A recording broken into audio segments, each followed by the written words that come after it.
Hola, muy buenos días, buenos días. Espero que en la semana que pasó hayan disfrutado su día en el 14 de febrero, Día del Amor y la Amistad. Bueno, pues espero que lo hayan disfrutado enormemente con su pareja y con sus amigos cercanos, con su familia, etcétera. Qué bueno. Bueno, pues estamos hoy ya día lunes 16 y hoy vamos a tener el tema de humildad. Y la compañera Josefina está con nosotros para coordinar las lecturas, así como la coordinación donde compartimos Everybody, todos. Estamos en Foro de Libre Expresión, Palabra en Acción, un foro fuera de serie. Pues adelante, Josefina.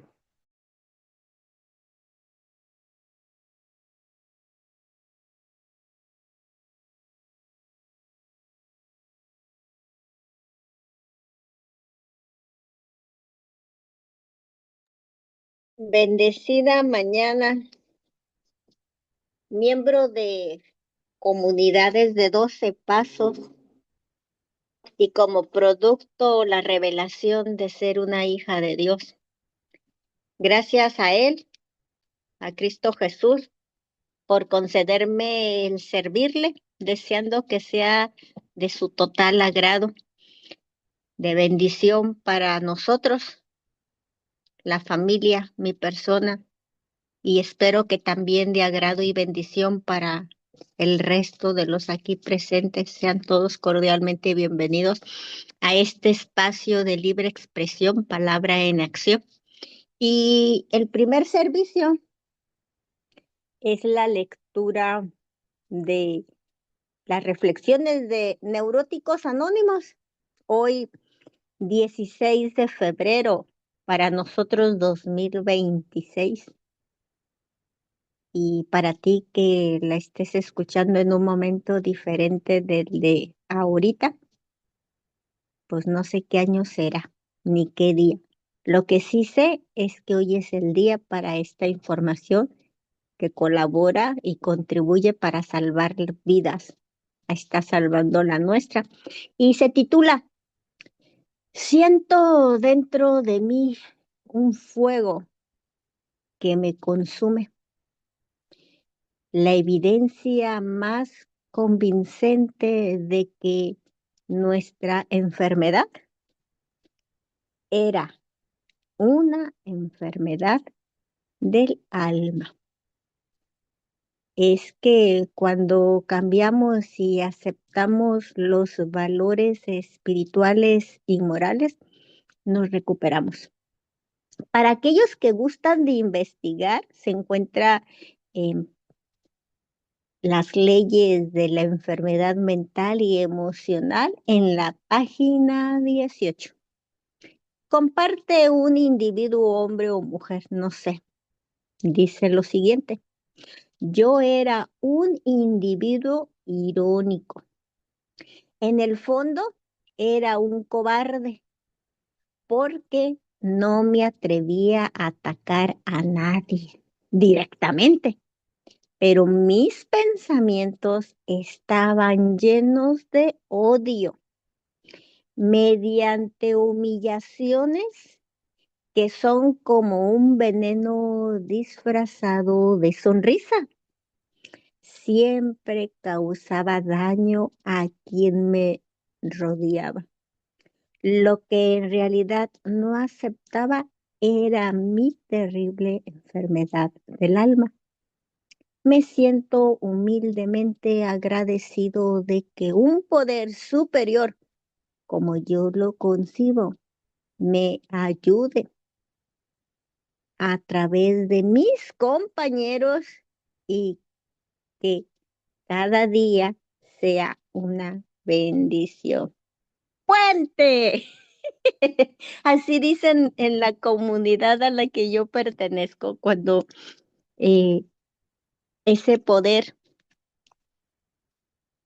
que no es del ser humano, sino el poder que todo lo puede, y que con Él podemos ir de victoria en victoria después de que nos hemos recuperado, porque hemos conocido el linaje, a qué familia pertenecemos. Y bueno, este individuo, como una servidora, pues habla del valor, de la importancia que tiene otro ser humano en nuestras vidas. Reconocemos y aceptamos que son parte de la solución y parte de esas herramientas necesarias, indispensables, que colaboran grandemente a experimentar, a vivir a flor de piel sin anestesia este proceso que es sumamente doloroso, a donde indiscutiblemente hemos aceptado corazón adentro la condición humana, esta mente y este cuerpo que no somos nosotros, sin embargo es parte del equipaje. Y que asistiendo a lugares a donde se comparte información, como el lugar en el que hoy nos encontramos y escuchando información como la que hemos compartido, nosotros tenemos información que nos colabora para hacer cambios, cambios eh, eh, importantísimos y algunos de nosotros cambios radicales. Y por supuesto, ¿verdad? En esos cambios, y hablando de radicales y desde mi experiencia, es que a muy temprana edad de haber llegado a la comunidad, eso sí, después de haberme ido 17 años nomás, regresar y cruzar la puerta por segunda vez y llegar a esa revelación divina a donde me decían, ¿verdad? A través de esos hombres y dos, tres mujeres, no, no había mujeres, una o dos, pero estaban dispersas. En ese lugar a donde yo llegué había una mujer. Y a donde a través de sus experiencias llegaba la revelación de cuál era el problema. Era una desconexión de una fuente que aquel que depende y dependiendo el grado de dependencia que se tenga de esa fuente, a su vez concede la libertad, es decir, dejar de depender de circunstancias, de cosas y de personas. Y esos valores, ¿verdad?, que aceptamos, uno de ellos, desde mi experiencia, hablar con mi verdad. Y no necesariamente tiene que ser la verdad de nadie. Y hoy por hoy, esa verdad que es mi verdad y que no tiene que ser la de nadie, mientras más apegada esté a la verdad, a lo correcto, del que sí sabe y tiene toda la autoridad, mejor será mi vida. Algo que él detesta es la mentira. No a Josefina, que es mentirosa, a ella no. A ella le tiene mucha paciencia, mucho amor y mucha comprensión.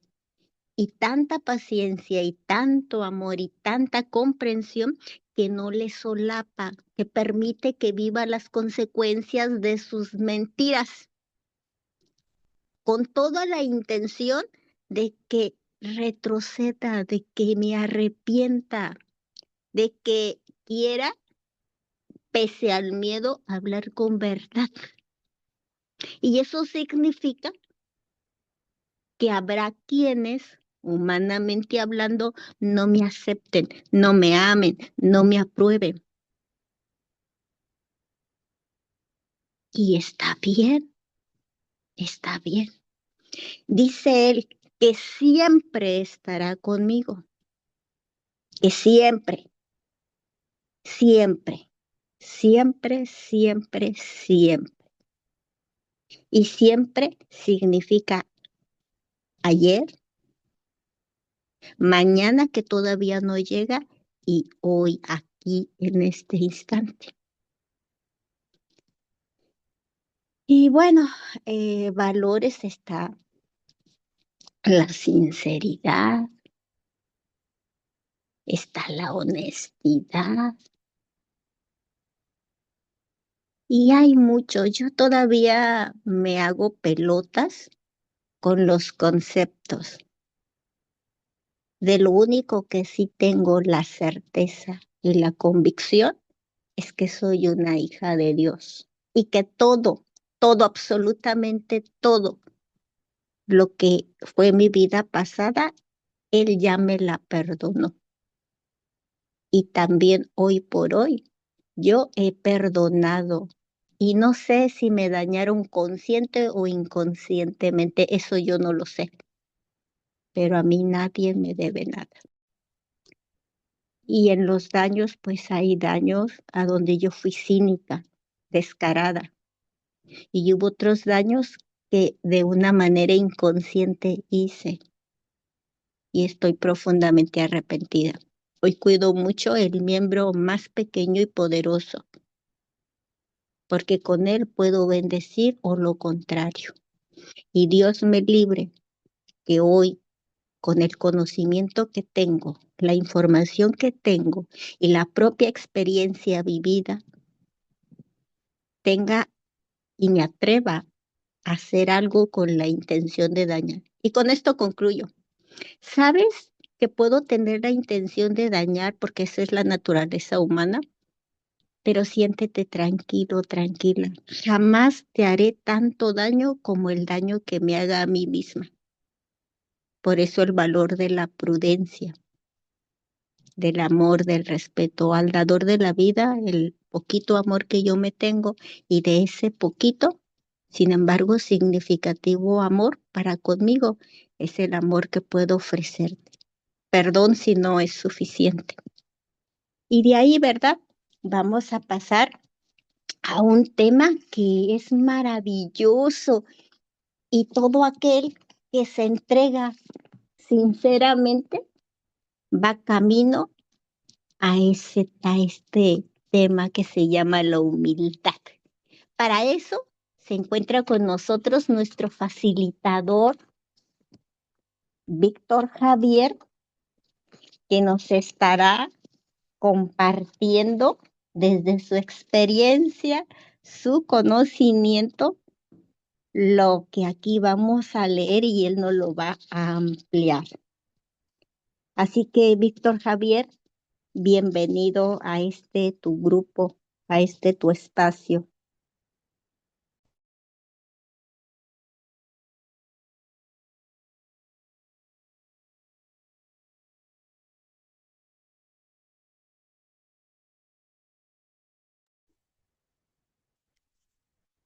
Adelante, Josefina, vamos con la lectura para comenzar el servicio.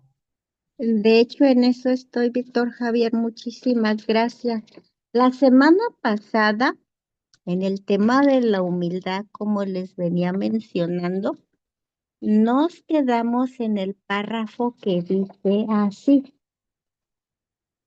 es la raíz de la caridad.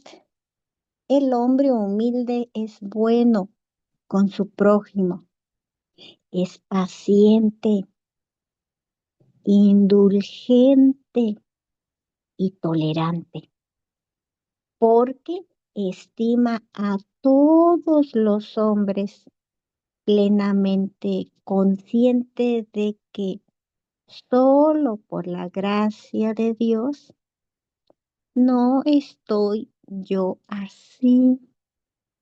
Siempre está listo para ser un instrumento capaz en las manos de Dios, en su providencia de amor.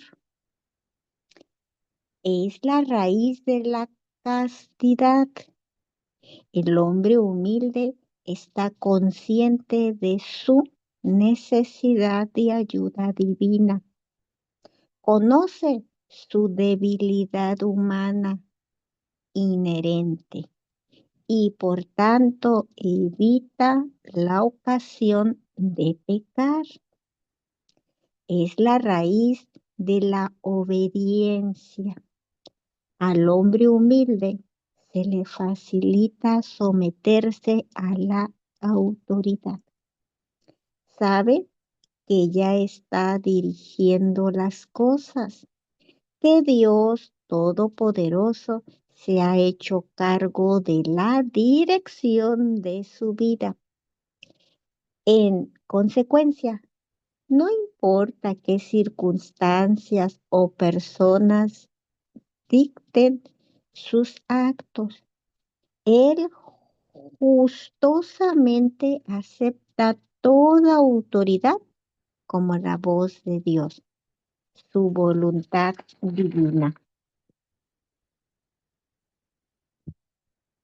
Y así, con todas las virtudes, encontramos que cada una de ellas es sostenida, fortalecida y practicada solo si se apoya la verdadera humildad, si se apoya solo si se apoya de la verdadera humildad. Por otra parte, la soberbia es la raíz de todas nuestras dificultades. En una forma u otra, toda dificultad o problema con el que tropezamos tiene su origen en la soberbia, la frustración de las decisiones egoístas. Es básica en todas las distensiones de la vida y eso es soberbia.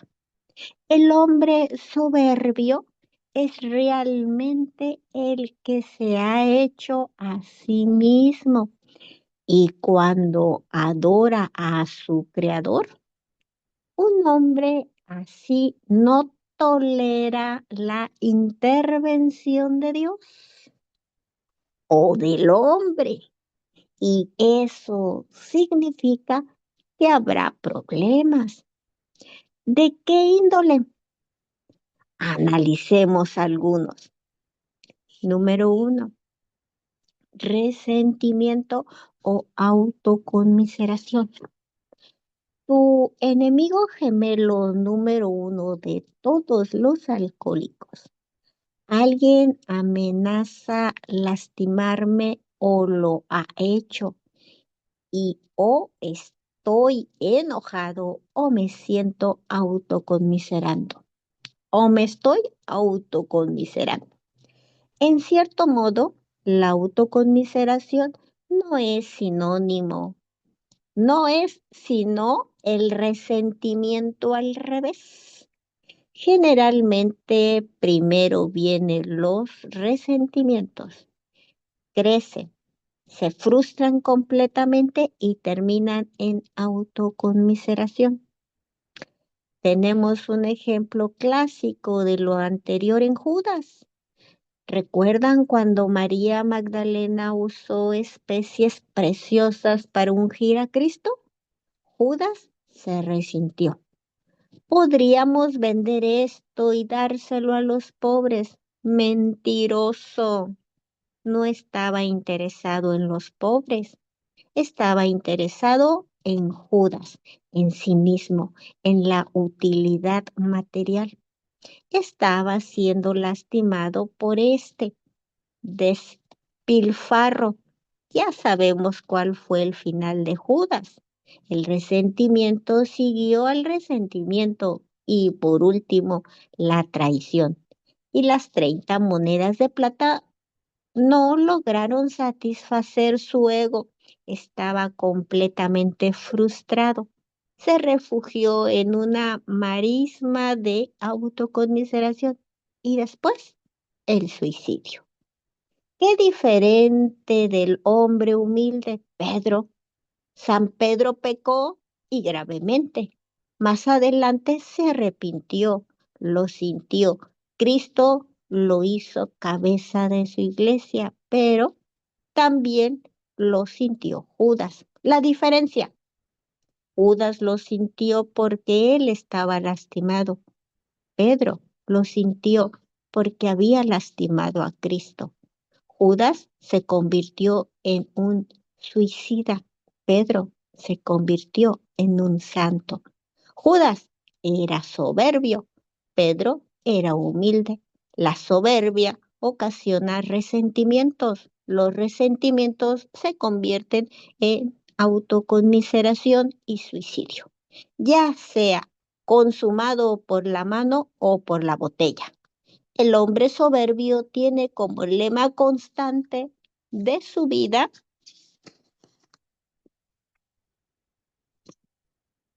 quiero lo que quiero cuando lo quiero, y si no tengo lo que quiero, entonces me enojo o me conmisero de mí mismo. Pobre de mí. Adelante, Víctor Javier.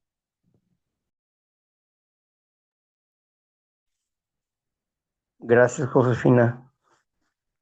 Bien, dos palabras importantes que tenemos que recordar: misericordia y condescendencia. Cuando estamos hablando de misericordia, estamos hablando de que comprendemos el problema por donde está nuestro prójimo y que si podemos hacer algo al respecto, lo haremos.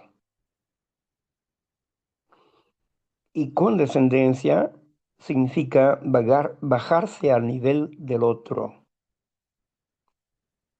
Ser condescendientes es comprenderle, ser empático y no acusarle de malo o bueno, de negativo o positivo, sino comprenderle. Y si se puede razonar con la persona, buscar la manera de ayudarlo a comprender su problema. No podemos decirle que es soberbio. No, en ese momento no. Necesitamos dialogar para llegar a ver su enfermedad y el problema básico de su enfermedad. Y para eso hay que saber escuchar a la persona. La aplicación de la humildad requiere honestidad consigo mismo, honradez consigo mismo, una visión clara de quiénes somos. En la postura que nos da Fao en cuanto al odio, llamado resentimiento, que es un odio hacia otros o hacia sí mismo, se resiente porque tiene un mito de perfección donde no quiere equivocarse, pues no quiere que los demás se burlen de él. Por eso su soberbia lo mantiene altivo y su miedo de ser descubierto en sus debilidades no permite que las personas puedan tener un diálogo abierto con él o con ella. Y mucho menos va a permitir poner su vida, su voluntad y sus pensamientos en manos de un amoroso Dios, ¿no? Por eso el primer paso nos dice que el instinto se revela ante el hecho de que somos impotentes y queremos negociar con una filosofía de: está bien, en cuanto a mi problema básico, yo voy a permitir que Dios entre a mi vida y voy a permitirle a ustedes que me ayuden. Pero en todas las demás cosas, yo seguiré tomando mis decisiones. Aunque esta filosofía de autoprotección parece buena de principio, pero nuestro amigo, nuestra amiga no toma en cuenta los hechos.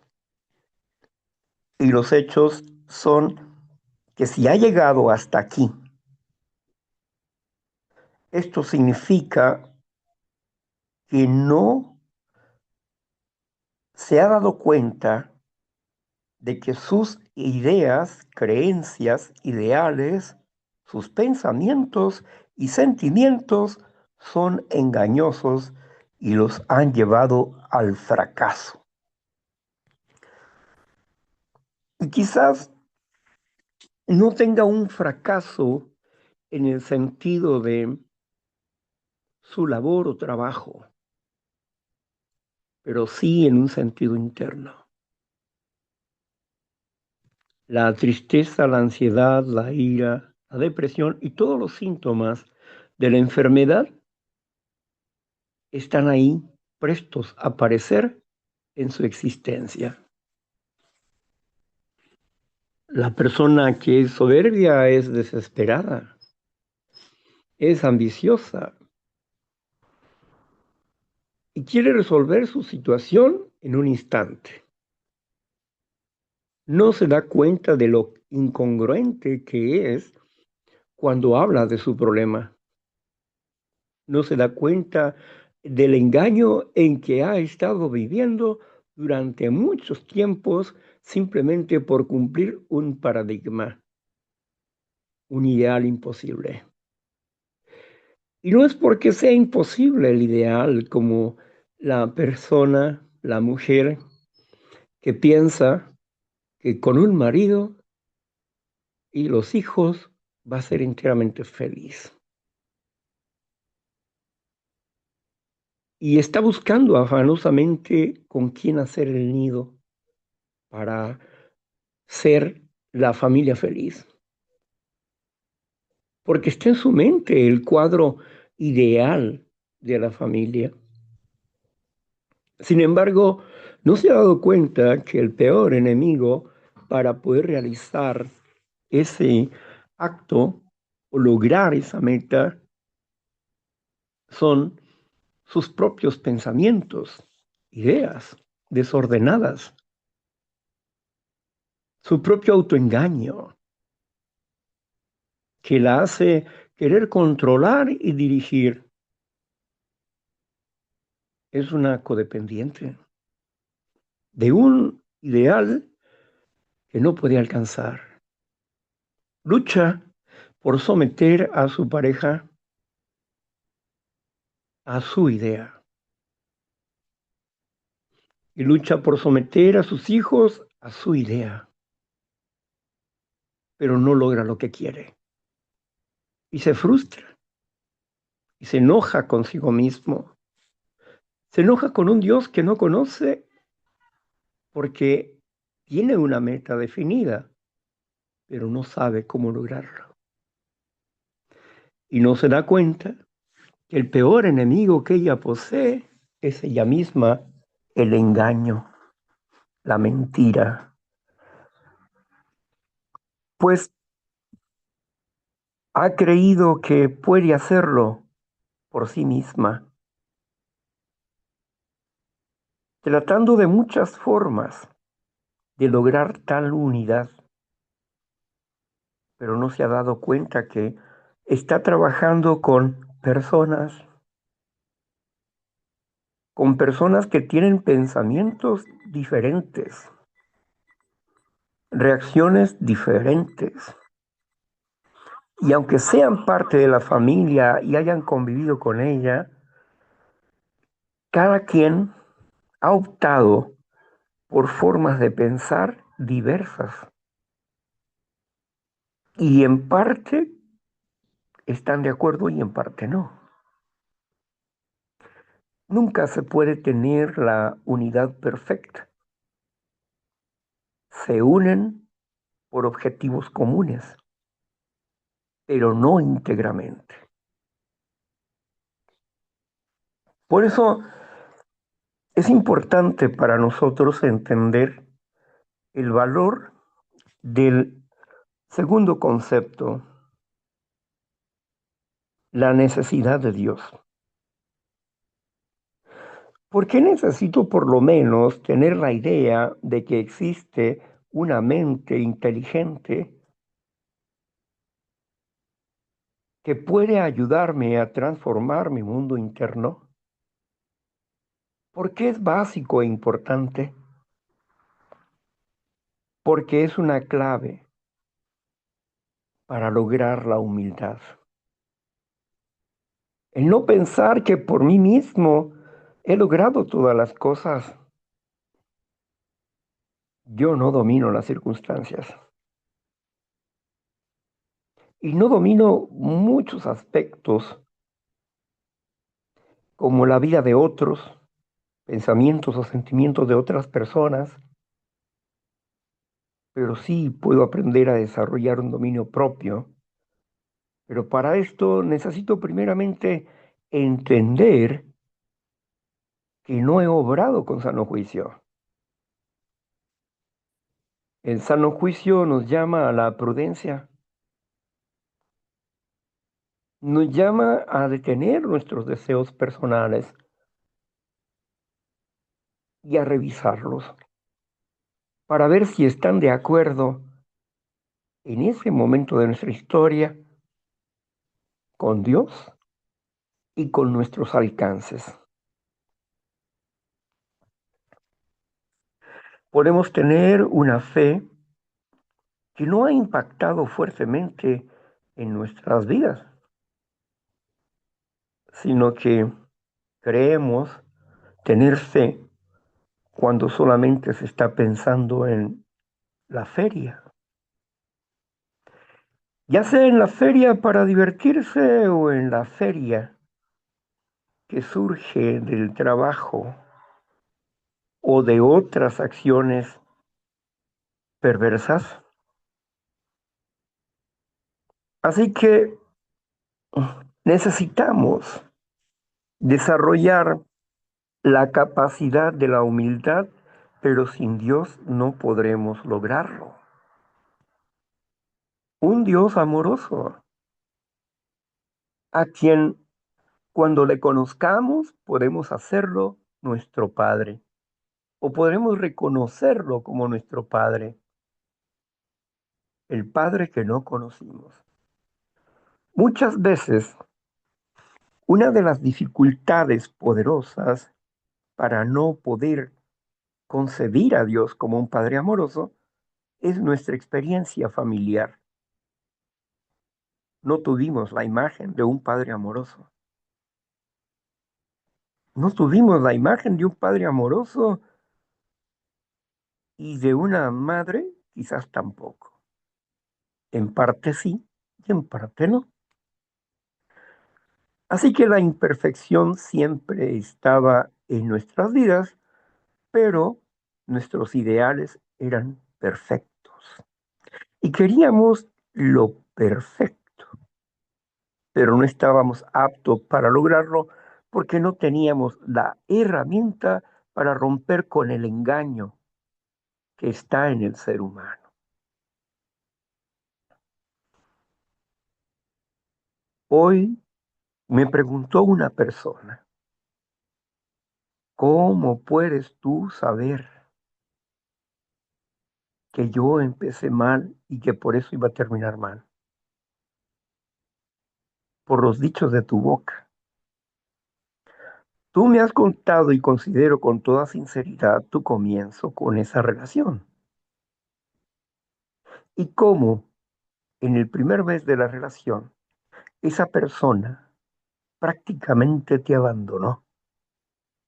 Llegaba como si tu casa fuera un hotel, se iba por días, a veces llegaba borracho, etcétera, y tú lo consentías.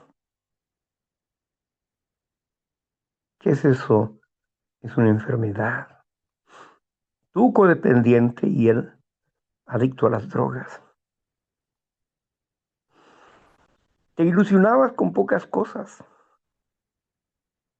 quizás con el sexo, una caricia, algún regalo, y le creías cualquier excusa que saliera de su boca y volvía a hacer exactamente lo mismo.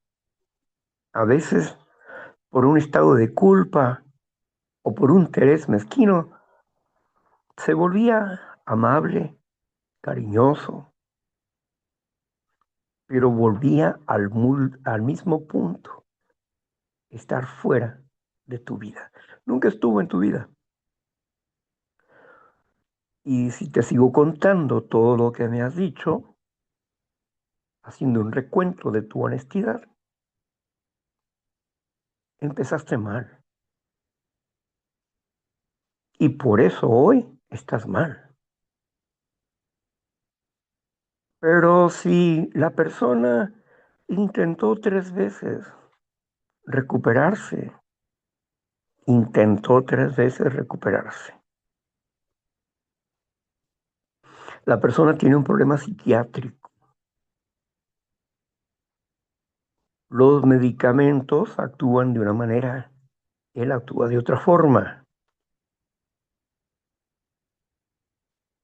Las cosas no van bien.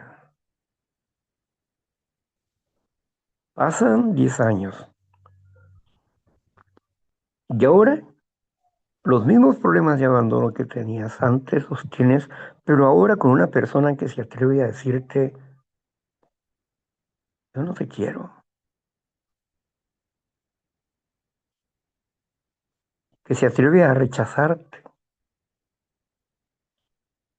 y a pesar de todo lo bueno que haya pasado, si haces un recuento de todo lo bueno que ha pasado, fíjate bien, en 10 años, ¿cuántas cosas buenas sucedieron? Y cuéntalas por horas o por minutos si quieres. Y luego haz un balance sincero y honrado. Y haz un balance del daño que te ha hecho y que se han hecho mutuamente. ¿Cuántas horas, cuánto tiempo de abandono, cuántos tiempos de esperas? Pero un momento de aparente cordura y aparente luz, para ti era como revivir la esperanza de que, oh sí, va a cambiar, pero no va a cambiar. ¿Y en qué te basas? Me dice. De nuevo, me baso en 45 años de experiencias, de conocerme a mí mismo y de conocer a las personas. Con el solo hecho de escucharlas, comprendo lo que hay detrás de eso. No los juzgo, no los sentencio, pero entiendo que ellos no pueden dar más de lo que están dando. Y lo que en la mayor parte del tiempo, lo que más dan es lástima.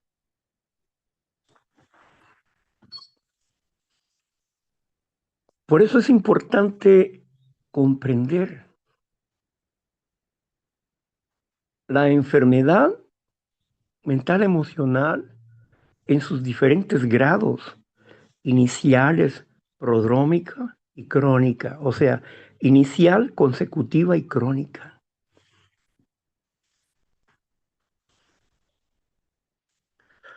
Si la persona no se libera de sus traumas que trae, porque hay varios traumas ahí, no puede liberarse. Vaya el grupo que vaya, no se va a liberar. Yo no soy Dios, pero he visto la experiencia de quién es un enfermo crónico, quién es un enfermo consecutivo y quién está iniciando la enfermedad. Hay diferencia. Por eso es importante aprender a desarrollar la humildad. Y la humildad es reconocer que nos hemos equivocado y que necesitamos romper por necesidad una relación. Y algunas veces cuando se rompe la relación, le hacemos más bien a la otra persona y nos hacemos un bien a nosotros. Y quizás en el futuro pueda aprender la lección. Pero mientras no, porque te haces daño. Las personas que te aconsejan sufrir su recuperación no saben lo que te dicen, porque no le conocen. No conocen la enfermedad crónica. Si una persona dice, yo estoy contenta porque yo le soporté al marido y ahora ya dejó de ver, sí, ¿cuánto tiempo? ¿Qué edad tenías? 30 años. ¿Y cuánto tiempo pasó? 40 años. Hoy tiene 70 años. ¿Y el hombre cuántos años tiene? 80. ¿Y tus hijos cómo están? ¿Y tus hijos dónde están sus traumas de tus hijos por esa convivencia?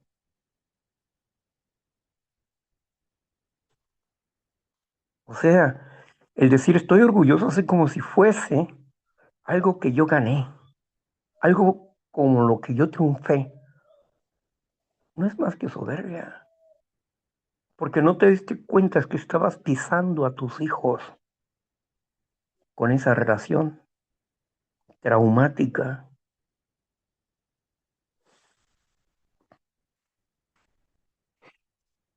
Cuando las dos personas verdaderamente tienen disposición de cambiar, cambian. Pero si una de ellas no tiene disposición, difícil que cambie. Si las personas están solas, pues qué bueno, ¿no? No pasa nada, pero si hay niños, niñas, de por medio, se debería de pensar por ellos más que por su relación personal.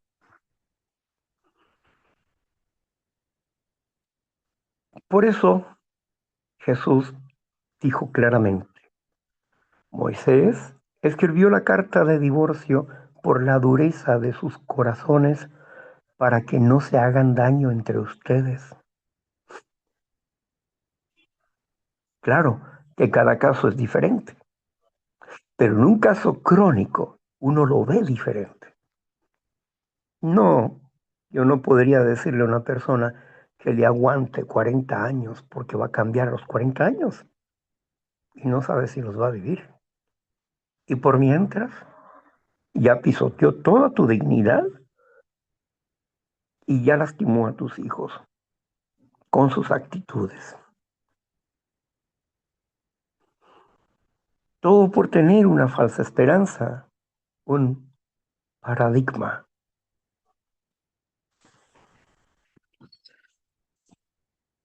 Humildad, aquí Fao pone de ejemplo dos personajes, pero Fao no cuenta algo importante. Uno, que Judas, aunque era parte de los 12, él, por su condición interna, estaba sentenciado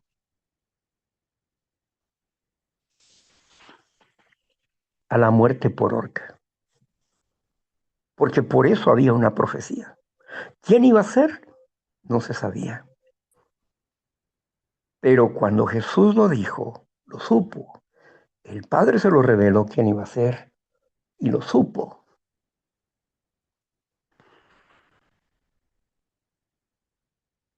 Así que Judas traía una predisposición. Fue escogido para autodestruirse. La diferencia de Pedro, Jesús le dijo, Pedro, te han solicitado para sacudirte, pero he rogado al Padre para que tú permanezcas. ¿Ven la diferencia? No fue una cualidad o un defecto de Judas y una cualidad de Pedro. Pedro era altivo. Muchas veces no escuchó a Jesús. Cuando le dijo, Pedro, de cierto te digo que me vas a negar 3 veces. Y él dijo, no, Señor, yo te defenderé con mi espada hasta la muerte. Esa era la soberbia y ese era Pedro. No era humilde Pedro. Tenía que aprender una lección de humildad, pero no era humilde. Y aunque no era humilde, sí era honesto. Sí era honesto. Porque aunque a veces le ganaba la soberbia cuando Jesús le explicó a Pedro lo que tenía que pasar para lograr el objetivo, la meta por la cual Jesús vino a este mundo. Derrotar a la muerte y derrotar al gobernante de este mundo. Ese era el objetivo. Entonces, cuando le explicó lo que tenía que sufrir, por lo que tenía que pasar, Pedro no estaba escuchándole. Tenía 3 años caminando con él y no lo pudo comprender. Antes dijo, no, Señor, no hables así, que lo que tú estás diciendo sea para tus enemigos. Entonces Jesús le dijo, apártate de mí, Satanás, porque solamente en ti piensas y no en hacer la voluntad de Dios.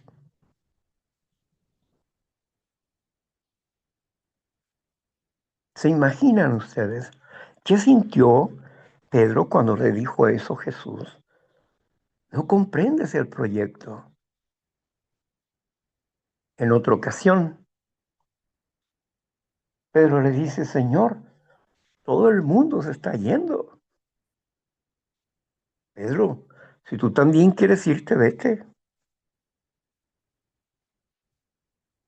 Y Pedro dijo, no, Señor, solamente tú tienes palabra de vida eterna. Y entonces Jesús lo vio y le dijo, ¿y quién crees tú que soy yo? Tú eres el Mesías, el Hijo de Dios. Pues estas cosas no te las ha revelado nadie más que mi Padre que me envió. No le dijo, esto lo aprendiste de mí. No, te lo reveló mi Padre. Pedro, aunque tenía orgullo, era altivo. Y lo vemos como, a pesar de que le dijeron que guardara las armas, a pesar de eso, Pedro sacó la espada y le cortó la oreja a Malco. Y Jesús le sanó. Y le llamó la atención de nuevo a Pedro. Pedro, en su orgullo, ¿qué hacía? Le daba pleitesía a los judíos y a los gentiles los ignoraba cuando estaba con los judíos, como que no les conozco. Pablo lo encontró y lo confrontó públicamente. Le dijo, hipócrita, hipócrita, y en tu hipocresía has también jalado a Bernabé.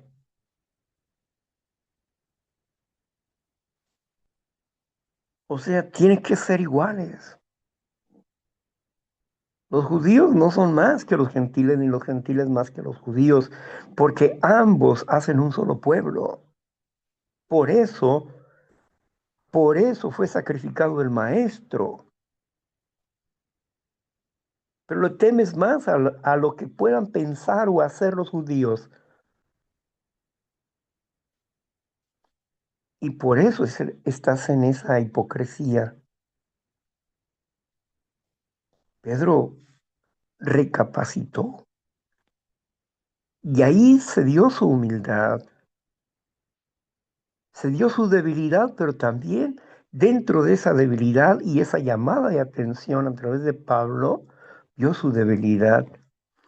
Era realmente el apóstol Pedro, ¿era humilde? En esencia no, era arrebatado. Era arrebatado y era soberbio. El caminar con el Señor Jesús era un anhelo, un deseo de tener humildad. Pero Pedro no se ahorcó ni se suicidó porque fue guardado por el Padre, porque era uno de los elegidos de Dios. Judas no era elegido, pero Pedro sí era un elegido de Dios.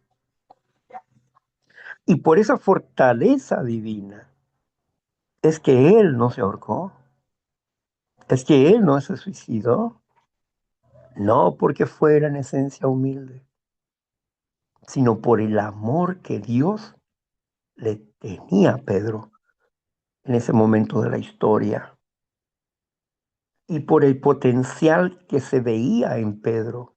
Ya no serás más pescador, sino serás pescadores de hombres. Eso le había profetizado Jesús. Así que vemos una gran diferencia entre alguien que no es elegido, Judas, y entre alguien que es elegido, Pedro, donde Jesucristo interviene como sumo sacerdote delante del Padre para decirle que lo cuide. Y no solamente a él, sino a todos. Pero a él se lo dijo en privado. Vas a ser zarandeado. Y antes de que el gallo cante, me negarás 3 veces. Y a lo último, cuando el gallo cantó, se acordó y lloró amargamente y se arrepintió. Porque Dios pone el querer como el hacer cuando nuestra fe ha demostrado que somos valiosos en la obra de Dios. Dios nos ama y nos cuida, pero tenemos que dar frutos de arrepentimiento. Tenemos que dar frutos de crecimiento espiritual. ¿Has visto los frutos del Espíritu? ¿Te pones a pensar en ellos? ¿Cuál de estos frutos están en tu vida? ¿Cómo puedes lograr tener esos frutos en tu vida espiritual y en la acción física diaria?